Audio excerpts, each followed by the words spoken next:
Hey everyone, Scott Smith with the Smith team at Keller Williams. Happy Friday, April 23rd.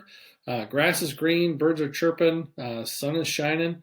It's a little chilly out, but just wanted to say hello to you and share with you some insights this Friday on two different perspectives, actually. So one, a case to be made for moving sooner versus later. If now is the right time for you to make a move with your family, or a case to be made for maybe waiting until the market settles down a little bit. We hear two different sides of that just about every day. On the first side of it is if you're thinking about getting into the market, want to take advantage of what is happening right now. So a couple things with that. First and foremost, obviously the interest rates are really what is driving the buyer activity right now. People want to lock in a 30 or even a 15-year mortgage. Right around 3, if not less, depending on what kind of timing you have with that. So long-term wise, you're saving a bunch of money on interest over the life of the loan. And then with that, there's also some challenges. So you're looking at pricing. And obviously, prices are pretty crazy right now. We're seeing multiple offers. It is not a market for the faint of heart. You need to have a good Sherpa on your journey, so to speak. And with that, there are some great values and great opportunities if you're willing to jump into the marketplace right now. On the flip side of that, we have people that say, you know what, we want to wait. We are not ready to take advantage of the interest rates. We're okay where we are. And we just don't have the stomach for the crazy conditions. We don't want to do potentially a double move. There's also people that are saying, we want to wait until prices come down. So a couple thoughts on that. As far as kind of waiting, obviously it's certainly a personal perspective. If you wanted to wait and not move right now, it is, like I said, it's not a market for the faint of heart. There are some challenges, and I guess with any move, there are going to be some ups and downs emotionally as you're making a move in the market.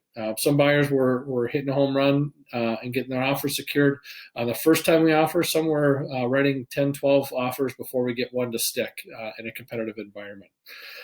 So the thought then is, do we wait for the market to settle down? And historically, if we overlaid every year in the Twin Cities, if we met with you, you've heard me say before that there's a seasonality, and it's a pretty typical bell curve where the market is very active in the first half of the year, and then it starts to settle down in the second half of the year.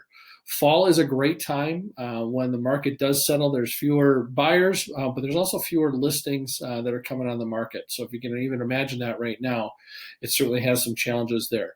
But if you're thinking about waiting, fall might be a good time to really kind of revisit that, and then also maybe take advantage of once we get into January when beating the competition to the market. And then the thing we hear a lot is people saying we want to wait for prices to drop. And even during the crazy 2008 through 2010, 11, 12, when we were in that free fall, economic hardship, foreclosures, short sales, we have certainly come through that phase, and prices are actually catching up if they wouldn't have had that correction then. That was, in my opinion, that was a really kind of a false driver of what happened. There's some fraudulent mortgage stuff going on. Since then, the lenders, Fannie Mae, Freddie Mac, local lenders, have actually tightened up their lending guidelines. And with that, more and more people now have more equity in their homes. Back then, everyone was doing HELOCs and zero down, and they didn't have any equity. They could get a mortgage with their CAT co-signing. And so now the lenders have learned their lesson, hopefully, and they're making smart lending decisions, and hopefully people are also making smart financial decisions when it comes to having a mortgage. So will prices be dropping? Obviously, we don't have a crystal ball with that, but I don't anticipate anything dropping or slowing down, unfortunately, for the foreseeable future. I think we're going to see a steady pace. Hopefully, it's not as a sprint like we are now. Hopefully, it settles down a little bit, and we can get to more normal appreciation over the next couple of years. So by waiting, you actually might be waiting at a higher interest rate and also higher prices. So waiting even 6 to 12 months you could see some of those home prices go up 5-10% and interest rates going up another full percent. So with that, there's a case to be made both ways. When the time is right for you, we would love to be a resource for you. If it's something you're considering down the road, certainly reach out to us. We'd be happy to help and just have a conversation as it relates to your situation and give you our own 2 cents on how we can help you with that. Wishing you all the best. Enjoy the weekend. Stay safe, and we'll see you soon. Bye.